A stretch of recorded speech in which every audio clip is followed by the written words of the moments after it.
synesthesia, the ability to perceive one perceptual stimulus in a completely different perceptual modality, the idea of being able to see music or taste sound. Now, I have a lot of friends. I have friends on Broadway. I have friends in the music industry. I have artist friends.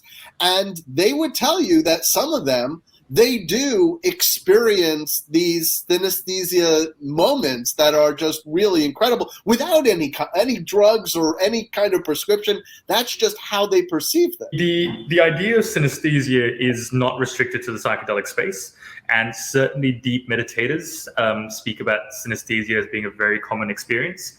I think a lot of it, again, comes down to presence again, but here's another little spanner in the general psychological works that I'll throw out at you.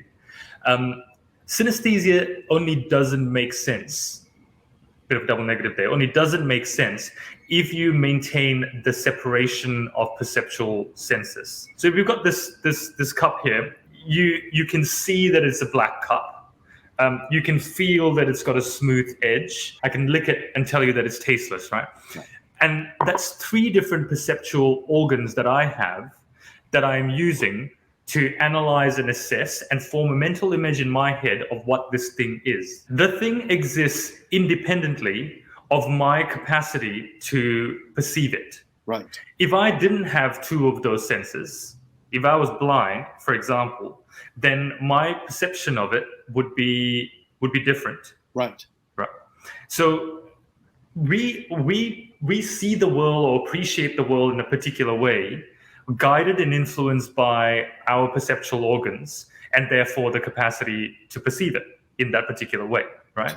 Synesthesia isn't that somehow all of a sudden your ears are suddenly able to see. That's not what it is. But it is knowing that what you're hearing and being able to create a visual image of it.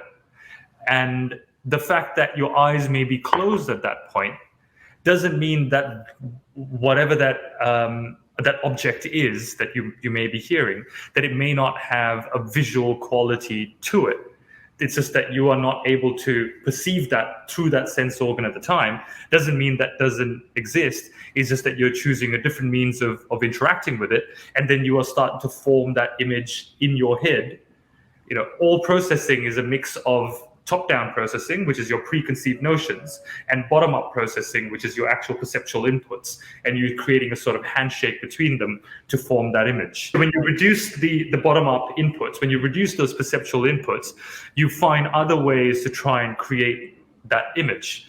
And the idea that you can form different connections by greater presence or greater concentration to put together that image without necessarily being dependent on a certain sort of perceptual organ to help you create that is not out of the realms of the imagination. So do you think that synesthesia could be learned? Is this a something that everybody can experience, or is it specifically people who may be more left brain oriented? The scientist in me will jump immediately to say there isn't enough research for me to give you an opinion on that subject. But then I sound like a politician who's hedging his bets. My thoughts on it would be that, yes, it probably can be trained, but it requires enormous amount of thinking. Some people are training. Some people are more blessed in terms of their physiological wiring to be able to achieve that. But whether all of us are able to, in some way, eventually entrain ourselves to achieving that state, yes, probably. But it would require enormous control over our minds and over our perceptual organs. Right.